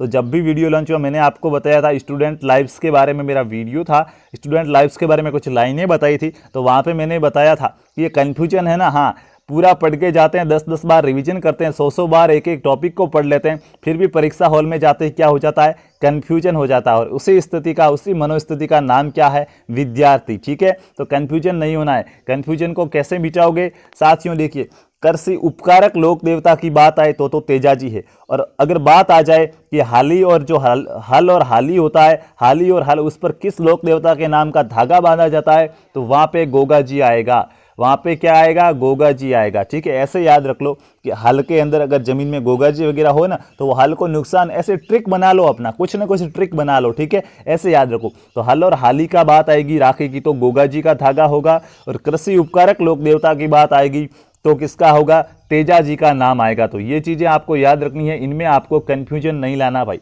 आप कन्फ्यूजन वाली मनोस्थिति पैदा मत करना, अच्छे से आराम से, और 100 बार रिवीजन करना जरूरी नहीं है, लेकिन अच्छे से समझ में आना जाए। 2 बार पढ़ने से भी आपको अच्छे से समझ में आ रहा है ना, तो वो भी आपके लिए इंपॉर्टेंट है कि समझ में तो आ गया, समझ में आना बहुत ही जरूरी है। उसके बाद साथियों, गायों की रक्षा बहुत से लोक देवताओं ने की है, तेजा जी ने भी की थी गायों की रक्षा, आप सबको पता है। तो इनको गायों के मुक्तिदाता कहा जाता है। क्या कहा जाता है, गायों के मुक्तिदाता किस लोक देवता को कहा जाता है, तो गायों के मुक्तिदाता कहा जाता है तेजा जी को, याद रखना।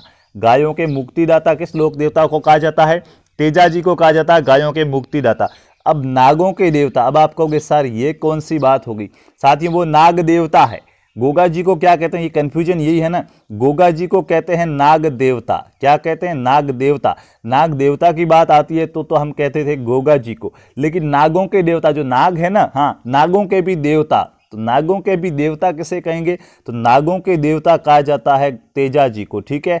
नागों के देवता किसे कहा जाता है, तो नागों के देवता कहा जाता है तेजा जी को। और साथियों जो नारू रोग होता है, एक रोग होता है नारू रोग, ठीक है। तो नारू रोग का इलाज कौन करते थे, तो नारू रोग इलाज करता भी तेजा जी को कहा जाता है।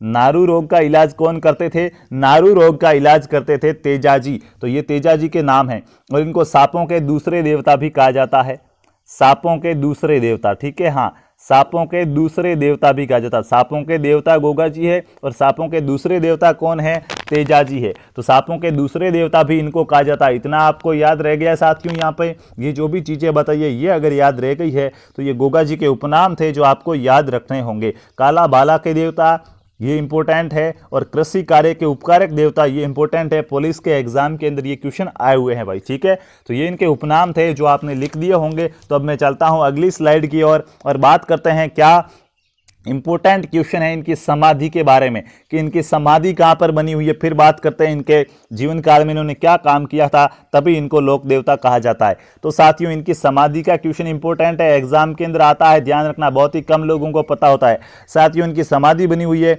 सेंदरिया अजमेर के अंदर। कहाँ पर, सेंदरिया अजमेर के अंदर बनी हुई है इनकी समाधि।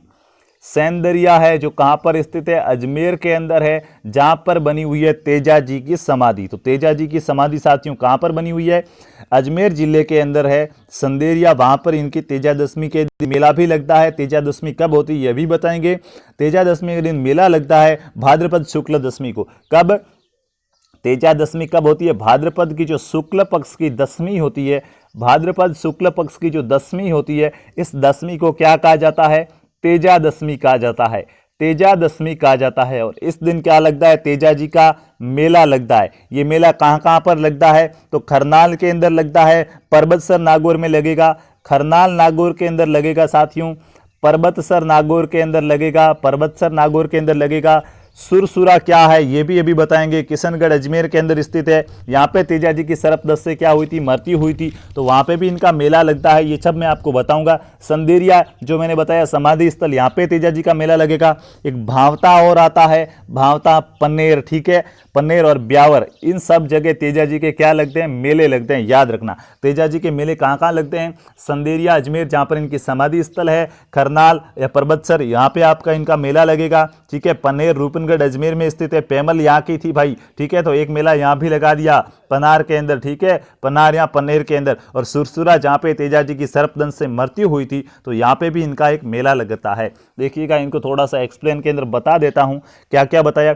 संदेरिया के अंदर साथियों क्या थी, संदेरिया कहाँ पर स्थित है, तो अजमेर के अंदर स्थित है। आप कहोगे यहाँ पे इनकी समाधि कैसे हो गई, संदेरिया अजमेर के अंदर यहाँ पे मेला क्यों लगता है भाई, यहाँ पे क्या कारण है, तो साथियों संदेरिया अजमेर में मेला लगने का क्या कारण है, यहाँ तेजा जी को सर्प ने डसा था। सर्प ने इनको कहाँ पे डसा था, तो यहाँ पे सर्प ने इसको दंश मारा था, ठीक है। सर्प ने कहाँ पे इनको दंश मारा था, या डसा था, ऐसे कह सकते हैं, डसा या फिर दंश मारा।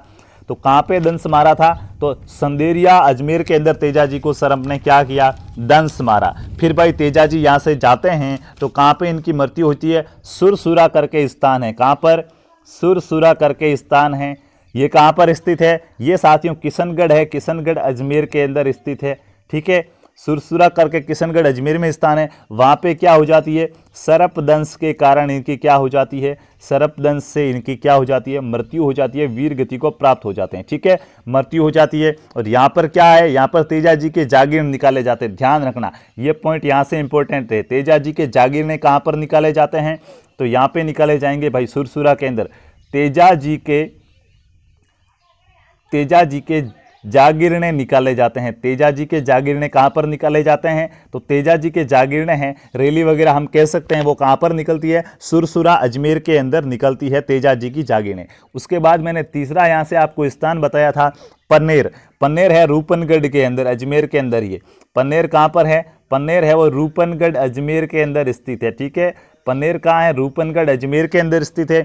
यहाँ पे भाई क्या था, तो पेमल यहाँ की थी। पेमल कहाँ की थी, पेमल को लेने जा रहे थे ना, पेमल कहाँ की थी, पेमल यहीं की निवासी थी, यहीं की रहने वाली थी। तो यहाँ पे भी इनका क्या बना दिया गया, मंदिर बना दिया गया है। यहाँ पे इनका क्या बना हुआ है, मंदिर बना हुआ है। और इस मंदिर की खास बात क्या है, इस मंदिर का जो पुजारी होता है, वो पुजारी कौन होता है, माली जाति का लोग होता है। माली जाति है, जो माली होता है भाई यहाँ का पुजारी। ध्यान रखना क्या, कौन होता है पुजारी, माली होता है यहाँ का पुजारी। ये आपको ध्यान रखना पड़ेगा तेजा जी के बारे में, ठीक है। उसके बाद आगे अगर हम और चलें तो क्या होना चाहिए भाई, तेजा जी की क्या हुई थी, कैसे इन्होंने अपने प्राण त्यागे, तो लाछा गुजरी की गायें लेकर मेर के जो मीणा थे वो भाग रहे थे। किसकी गायें लेकर, जो लाछा गुजरी थी साथियों, लाछा गुजरी की गायें लेकर मेर मीणा थे, कौन थे, मेर मीणा थे, वो जा रहे थे, ठीक है। तो इन्होंने क्या किया भाई, उनसे युद्ध किया था गायों को छुड़ाने के लिए, ठीक है। तो लुटेरे तो भाई घायल हो गए, ठीक है, तेजा जी लुटेरे तो भाग गए,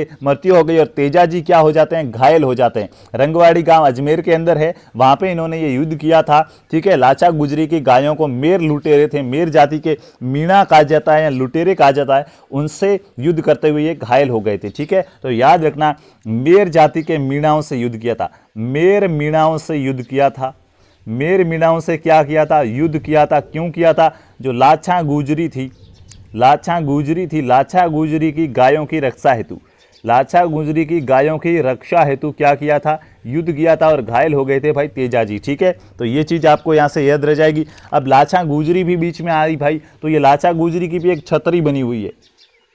लाछा गुजरी की क्या है, लाछा गुजरी की छतरी बनी हुई। हाँ, तेजा जी के बारे में बहुत इंफॉर्मेशन है, जितना पढ़ो उतना कम है, अच्छे से याद रखना भाई, ठीक है, क्वेश्चन कहीं से भी आ सकता है।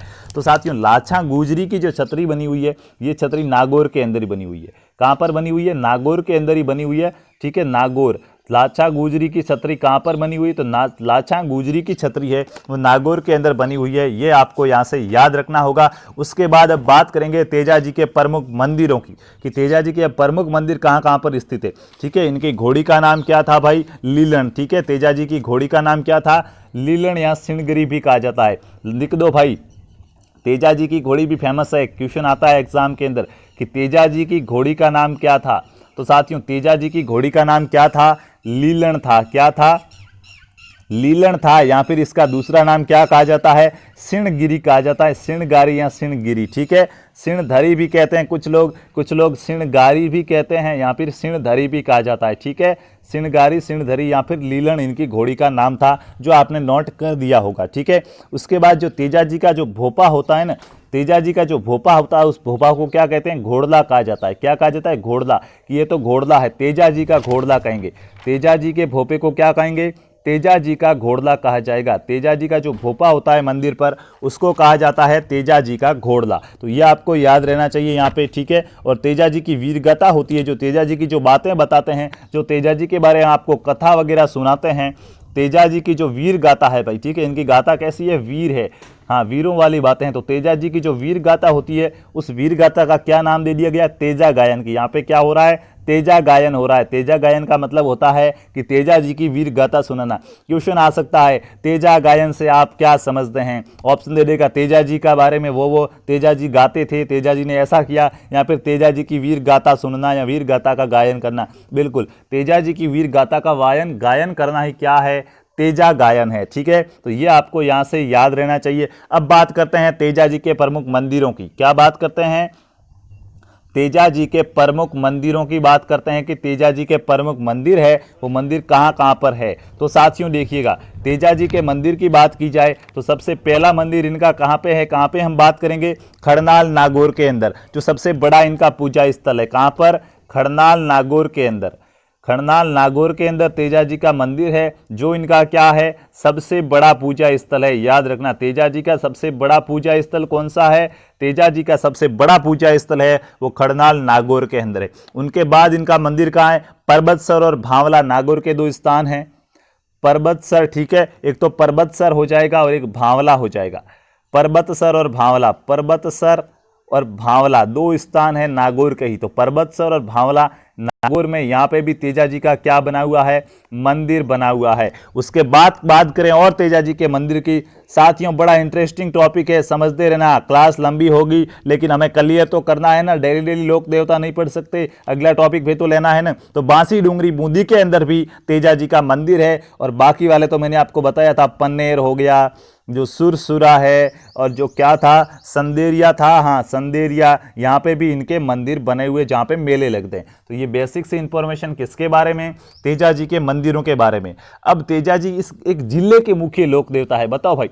हाँ, एग्जाम में अगर क्वेश्चन आ गया ना, क्वेश्चन क्या आ गया कि तेजा जी है, ये तेजा जी किस जिले के मुख्य लोक देवता, पूरे जिले के मुख्य लोक देवता, समाज या जाति के तो भी होते हैं, लेकिन तेजा जी किस जिले के मुख्य लोक देवता है। तो भाई बताओ क्या लिखोगे, तेजा जी किस जिले के मुख्य लोक देवता है।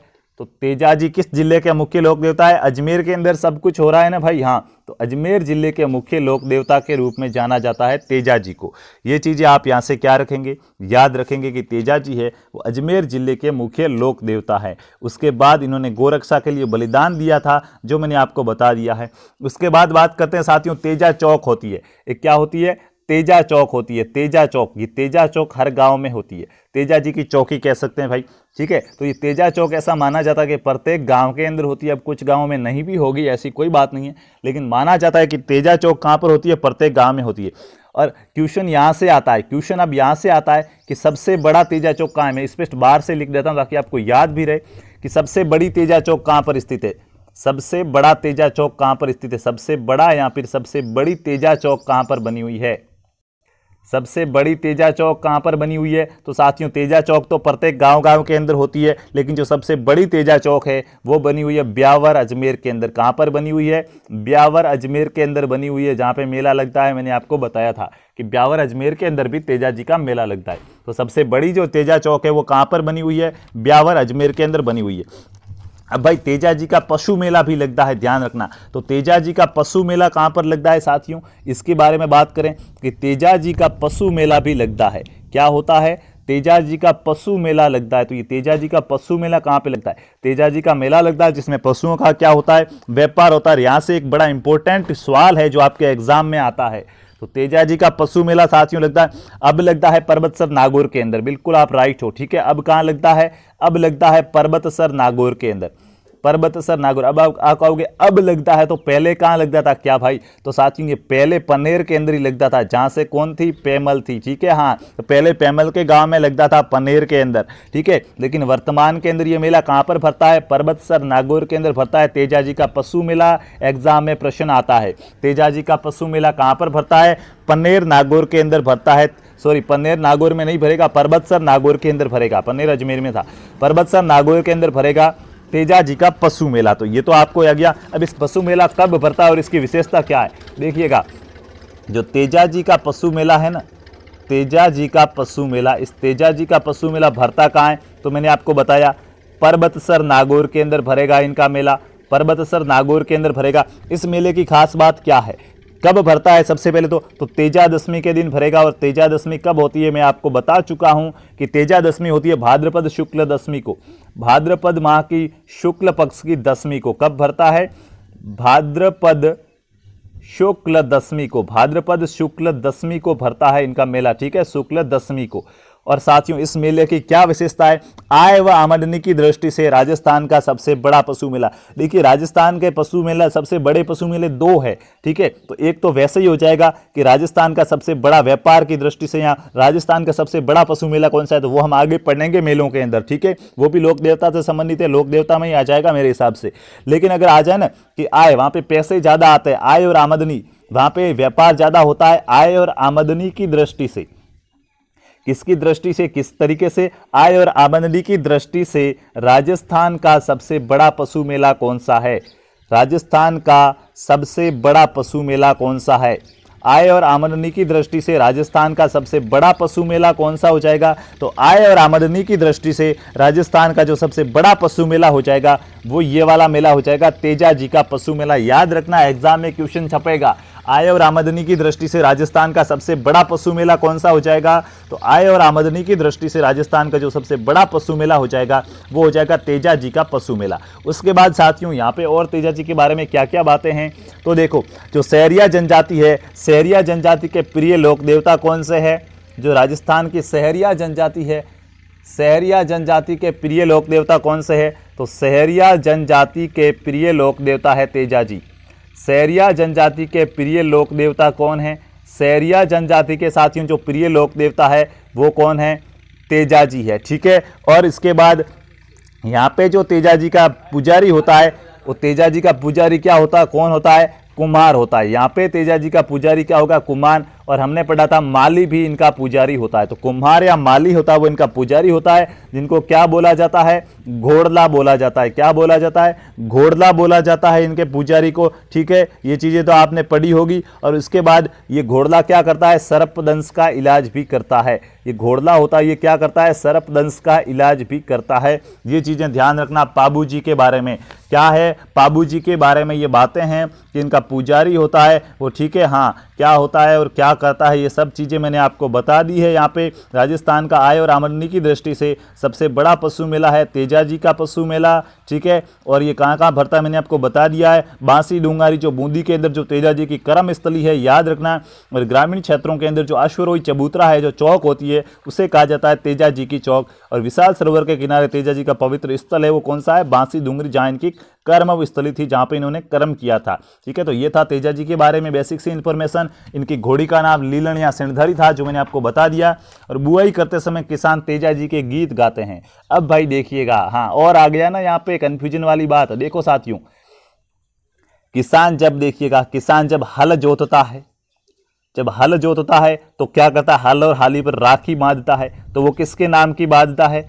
गोगा जी के नाम की बांधता है। लेकिन जब वो बुआई करता है, तो बुआई करता है तो गीत गाता है। क्या करता है? गीत गाता है। और ये गीत किसके गाता है? तेजाजी के गाता है। ये चीज याद रखना, ठीक है। किसान हल जोतेगा तब राखी बांधेगा हल और हाली पर गोगा जी के नाम की, और बुआई करेगा तो तेजाजी के नाम के गीत गाएगा। इसलिए तेजाजी को कृषि उपकारक या उद्धारक देवता भी कहा जाता है। इनके गीत गा के बुआई की जाती है। तो ये तेजाजी के बारे में साथियों इंफॉर्मेशन थी, जो मेरे हिसाब से आपको अच्छे से समझ में आ गई होगी। तो साथियों देखिएगा, आज हमने कितने लोक देवता पढ़े हैं? 3 लोक देवता जो आपके पीछे रहे थे वो तेजा जी को, और 4 लोक देवताओं के बारे में मैंने आज पढ़ा है। मेरे हिसाब से अब ये क्लास यहाँ तक ही रह पाएगी। अब हम आगे और क्या पढ़ने वाले हैं, देवनारायण जी पढ़ने वाले हैं, वीर कल्लाजी राठौड़ थे, मल्लीनाथ जी थे, तल्लीनाथ जी थे। 3 या 4 लोक देवता रहे जिनको हम अगली क्लास के अंदर खत्म कर देंगे। तो अगली क्लास जब भी होगी, ठीक है। हाँ, आज तो संडे है, मैं आपको बता देता हूँ आज तो क्या है, संडे है, तो ये तो आपके लिए बेनिफिट थी, यहाँ पे हॉलीडे होता है, लेकिन फिर भी ये क्लास मैंने आपके लिए रखी ताकि आपका जो सिलेबस है वो आराम से और जल्दी से खत्म हो सके, ठीक है। तो अगर आज तो ये एक क्लास ही थी, अगर आज और भी कोई क्लास होगी तो नोटिफिकेशन आ जाएगा ग्रुप में। मेरे हिसाब से आज ये एक क्लास ही रह पाएगी। कल से वापस जिस टाइम से हमारी कल और परसों शनिवार और शुक्रवार को क्लासेज चली थी, उसी टाइम से अगली क्लासेज चलेगी, ठीक है। वही टाइम टेबल फिक्स रहेगा भाई, ठीक है। और एक्सप्रेस आ चुकी है, आपका इंतजार कर रही है। कल आप एक्सप्रेस में जरूर आना 50 प्रश्नों के साथ, ठीक है। तैयारियां पूरी हो रही है भाई। तो साथियों, ये थी हमारी आज की क्लास। लोक देवताओं के बारे में आज हमने पढ़ा। अब कल की क्लास के अंदर हम और भी लोक देवता जो हमारे पीछे रह गए हैं उनके बारे में पढ़ेंगे, और कल हमारा जो अगली क्लास होगी, अगली क्लास के अंदर लोक देवता टॉपिक है वो क्या हो जाएगा, खत्म हो जाएगा। उसके बाद हम क्या पढ़ेंगे, लोक देवियां पढ़ेंगे। तो साथियों, अब चलते हैं। जय जय राजस्थान, जय हिंद, जय भारत, वंदे मातरम। यदि आप एसएससी, बैंक, रेलवे, डिफेंस या राजस्थान भर्ती परीक्षा की तैयारी कर रहे हैं तो आज ही लाहर क्लासेज को सब्सक्राइब कीजिए।